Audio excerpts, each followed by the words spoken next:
You are listening to the Casting Shadows podcast. Expect role-playing games and not much else.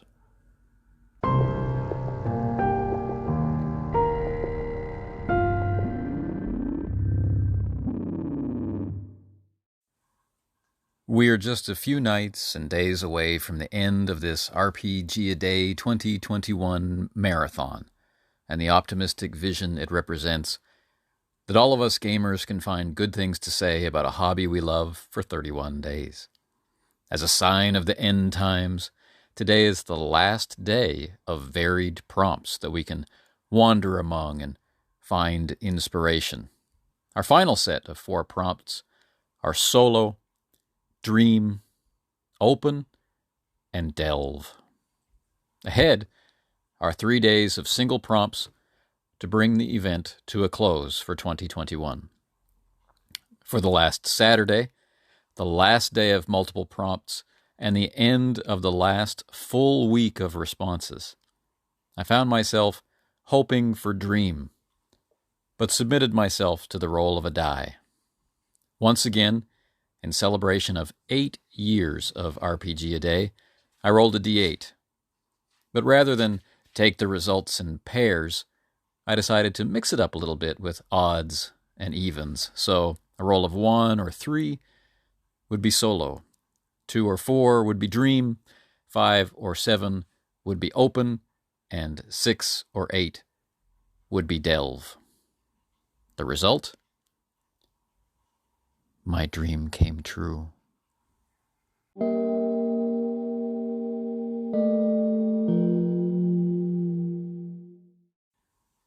Like a dream itself, this response may end up following a whimsical sort of logic filtered through more than a dollop of illogic, but that's all right. In the land of dreams, sense is made, not received. It strikes me as interesting, almost bemusing, that given the unlimited permutations of imagination that are possible as setting and character in a role-playing game experience, that I would feel such a draw to the dreams of the characters and the potential for a place removed one step from the reality of those characters, where dreams might commingle and make dreams of their own. Early in my exploration of Call of Cthulhu, I was able to get the inspirational boxed set for the Dreamlands. Time and again in play, this aspect of the setting would become a part of the imagined lives of the characters, heightening some tensions, alleviating others. What was real and what was dream? Is the human spirit as vibrant and capable as it can seem in dreams, or is it vulnerable and destined for slavery and death in any realm? Can that spirit survive in dreams when the hold the physical world has on it fades away? How strange it is that a realm of imagination, wonder, and dream can hold such strong appeal inside an imagined realm of wonder and endless potential. The dreams of dreams fascinate more than the dreams themselves.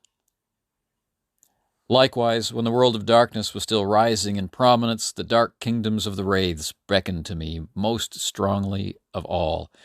And what did I find among their curious arcane lore of those fettered souls?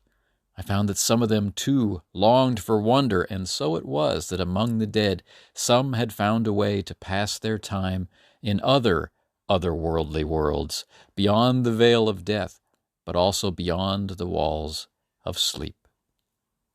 In fantasy realms with visions and trances, in horror with its false promises of safety and its threats of darkness consuming one from within, in fearful Lovecraft's unknown quests in lost realms beyond the waking world, in the world of wraiths, and in worlds and works of my own devising, the presence of dreaming, dreams, and dream is as certain as gravity and as sure as death.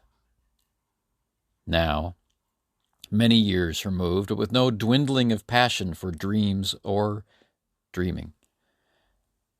I have had 2 additional points of very real joy. The most recent of these was the release of David Chapman's Wild RPG, with its premise of dream share technology. To see it move from just a dream to a dream made real was inspiring and tasted just a little bit like victory in the savory salt on the lips flung from lemon sails. And I smile each time I see it patiently in the to play pile. The most poignant of these was getting to work in a small way on a release which brings new life and focus to those old dreamlands of Lovecraft, as Wiggy of Triple Ace Games made them shine again in the massive Cthulhu codicil for Leagues of Cthulhu. As editor of that line, I saw these dreams take shape.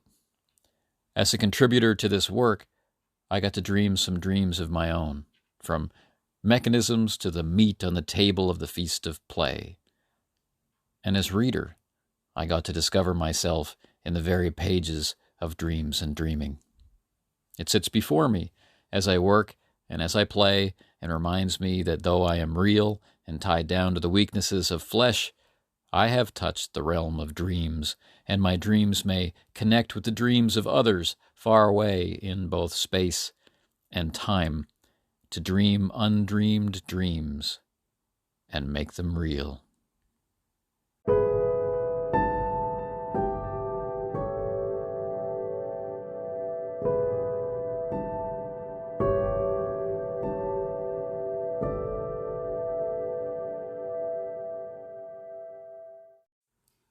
Tomorrow sees us return once again to Sunday and a solo prompt, but this time we will stay with solo prompts until the end of the marathon.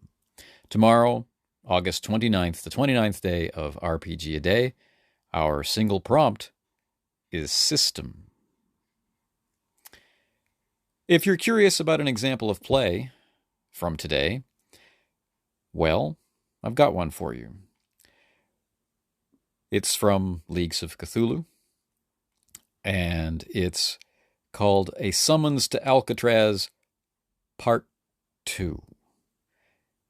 And parts of Part 2 resonate very strongly to what we spoke about here today. You can find the link embedded at the blog at castingshadowsblog.com, or you can find the link in the show notes of this episode.